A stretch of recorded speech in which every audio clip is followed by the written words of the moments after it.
Bonjour tout le monde, je vous fais une petite vidéo, une première du coup, depuis l'Andalousie où c'est que je suis en vacances, donc en Espagne. Je voulais faire une vidéo justement depuis ici parce que c'est un pays qui me parle beaucoup, l'Espagne. J'ai pas grandi, j'ai pas vécu dans cette vie-là, mais je pense que d'autres vies ont été passées dans ce pays-là. Donc je me suis dit, tiens, c'est la bonne occasion pour faire une vidéo sur les vies karmiques. Les vies karmiques, en fait, qu'est-ce que j'entends par karmique? C'est les vies où c'est que notre âme s'est incorporée, incarnée dans d'autres plans, d'autres espaces-temps, d'autres temps, entre guillemets, si on veut utiliser l'échelle terrestre du temps, mais d'autres dimensions si on préfère. Ce qui est intéressant de comprendre, c'est que l'âme, c'est elle qui va venir agir sur le présent. C'est elle qui va venir agir à travers notre corps physique, à travers le rôle que l'on vient incarner sur Terre. Le rôle qui va se jouer au présent, en fait, toujours, et qui va être relié à beaucoup plus grand, à un plan beaucoup plus grand, qu'on appelle le plan divin, ce qui est relié à Dieu, à la source, au tout, au sans forme, au sans nom. On vient mettre une forme au sans forme. On vient finalement permettre que la vie se crée à travers notre incarnation terrestre. L'âme est le principe de l'action, du masculin, tandis que le corps va être le principe féminin du réceptacle.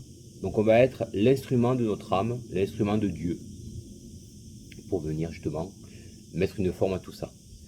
On va le faire sur différents espaces-temps, différents plans vibratoires, celui actuel et d'autres plans vibratoires qu'on peut appeler passé, présent et futur sur une échelle terrestre, comme je vous disais, de plein d'autres dimensions aussi à la fois. Les vies karmiques, du coup, elles nous permettent quoi? En fait, elles alimentent notre mémoire, elles alimentent notre corps causal. Le corps causal donc, contient toutes les mémoires de notre vie et de nos vies autour. Ces mémoires-là, donc, elles sont imprégnées, ou plutôt elles imprègnent, elles informent nos cellules. Donc c'est pour ça que par principe de cause et d'effet, on va vivre des choses dans cette vie-là qui sont en lien avec notre mémoire, ce qu'on peut appeler le karma, qui n'est pas négatif spécialement, ni positif, il est simplement neutre.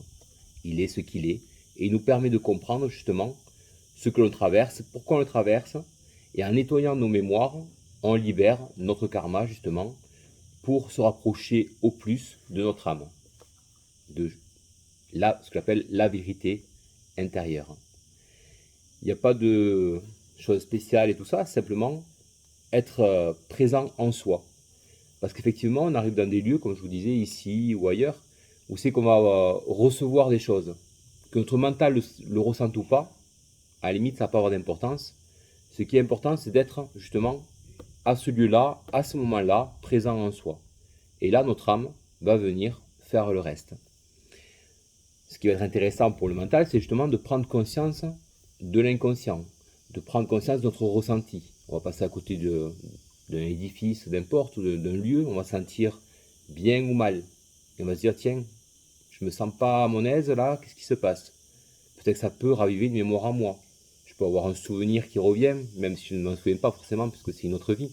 Mais je peux avoir une image, me voir par exemple, j'ai n'importe quoi, en tant que chevalier, me faire transpercer le ventre, ou au contraire vivre une superbe histoire, me voir dans un état de sagesse infinie et tout ça, dans ce lieu-là.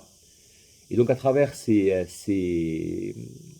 passages-là que l'on va traverser, on va justement faire raviver en nous les mémoires positives et relâcher les mémoires négatives. Quand je dis positives et négatives, c'est celles qui bien sûr ont amené à nous quelque chose d'agréable ou de désagréable. Donc par ce biais-là, on va simplement être présent ici et maintenant, et ça suffit justement pour faire tout le reste.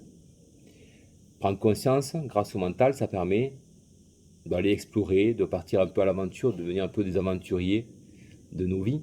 Et c'est là que ça devient un jeu finalement, même si c'est pas toujours drôle, parce qu'on va raviver des mémoires qui ne sont pas forcément toujours agréables. Mais on va aussi aller chercher des connaissances qui sont en nous et qu'on ne soupçonnait pas. Des fois, on va se dire, tiens, ça je le sais, mais je ne sais pas pourquoi. Tiens, je sais faire ça. Je suis le premier surpris. Donc c'est pour ça que ça va être intéressant justement de se dire, tiens, si je prenais conscience de ce qui se passe, de tous mes ressentis. À quoi je pense? Quelle intuition me traverse? Tiens, pourquoi je pense par exemple à ce moment-là, comme je vous disais, à un chevalier ou à autre chose? Un samouraï peut-être, au moins du Japon ou comme ça. C'est qu'il y a une raison. Il y a quelque chose d'intéressant, une mémoire qui est là. C'est pas forcément lié à l'imagination, ou quand même, qu'est-ce que l'imagination? Si ce n'est un véhicule justement pour nous amener d'un plan dimensionnel à un autre.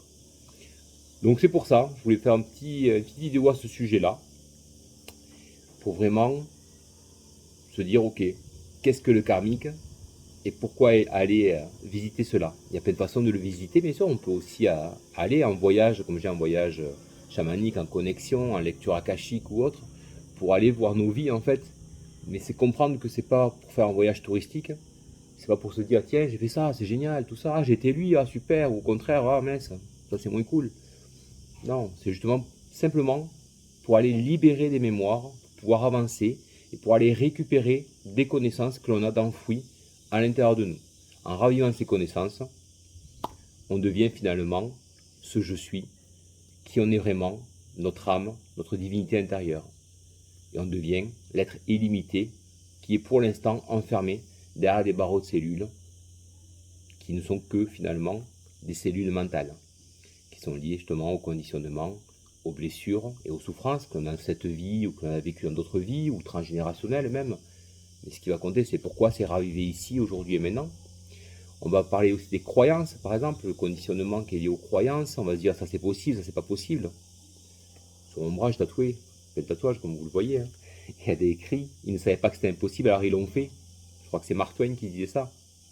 Et effectivement, si notre mental ne dit pas que c'est impossible, alors on le fait. Donc c'est pour ça qu'il n'y a aucune croyance qui peut nous limiter. Ensuite, tout ce qui va être lié aux critères de bien et de mal, comme je disais, il n'y a pas de bien ou de mal absolu. Tout va dépendre de la situation et de la personne qui la vit et de comment il la vit en fait. Qu'est-ce que ça va me coûter, qu'est-ce que ça va me rapporter, qu'est-ce qui va se passer. Et après, tout ce qui est lié aux principes et aux valeurs, c'est qu'on va se dire, il faut que ce soit comme ci, comme ci, comme ça, et on va être rigide, dans la rigidité absolue, parce qu'on va se dire, ça c'est la seule vérité qui existe.